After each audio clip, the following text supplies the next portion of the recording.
ঈদ সামনে রেখে পোশাকের পাশাপাশি বেড়েছে গহনার চাহিদাও। নিউ মার্কেট, এলিফ্যান্ট রোডের গহনার দোকানে ক্রেতাদের ভিড় বেড়েছে।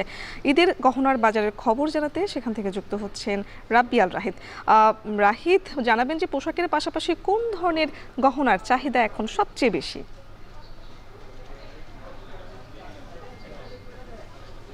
পুতুল, দেখছেন যে এই মুহূর্তে আমি রয়েছি রাজধানী নিউ মার্কেটে। বিশেষ করে নিউ মার্কেটের যে গাউসিয়া মার্কেট রয়েছে, সেই গাউসিয়া মার্কেটের একেবারে নিচতলায় এখানে বিভিন্ন ধরনের গহনার যে দোকানগুলো রয়েছে সেগুলো রয়েছে এবং গহনার এখানে বিভিন্ন ধরনের দোকান রয়েছে। তার মধ্যে স্বর্ণের যে গহনা রয়েছে সেই স্বর্ণের দোকানটি পাশের যে চাঁদনি চক যে মার্কেটটি রয়েছে সেখানে দেখা গিয়েছে কয়েকটি দোকান রয়েছে। তবে স্বর্ণের থেকে এখন বর্তমানে হাতে তৈরি এবং নর্মালি মেটালের যে গহনাগুলো রয়েছে সেই গহনাগুলোর চাহিদা অনেকটাই বেশি। এবং আমি যদি আপনাকে বলি যে স্বর্ণের যে গহনা সেটি দাম অনেক ভরি প্রতি, বিশেষ করে 22 ক্যারেটের যে স্বর্ণটা রয়েছে তার ভরি 2,62,000 ভরি প্রতি অনেকটাই দাম কমেছে। তবে তারপরেও সেই দোকানগুলোতে আসলে ক্রেতার আগমন বা ক্রেতার সমাগমটা অনেকটাই কম। তবে সবথেকে বেশি যে মেটালের যেসব গহনা রয়েছে এই গহনাগুলোর চাহিদা সবথেকে বাজারে বেশি দেখতে পাচ্ছি, কারণ এগুলোর দামও কম এবং মধ্যবিত্ত এবং নিম্নবিত্ত সাধারণ মানুষ যারা রয়েছেন তারা এই মেটালের গহনাগুলোই বেশি কিনছেন। এবং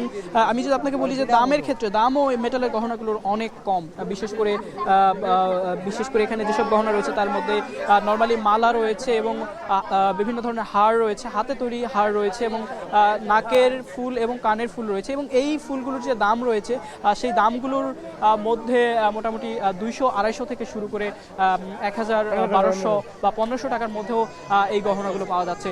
পুতুল, এই ছিল রাজধানী নিউ মার্কেট থেকে ঈদের গহনার বাজারের সর্বশেষ পরিস্থিতি। রাজধানীর নিউ মার্কেট থেকে যুক্ত ছিলেন রাব্বিয়াল রাহিদ।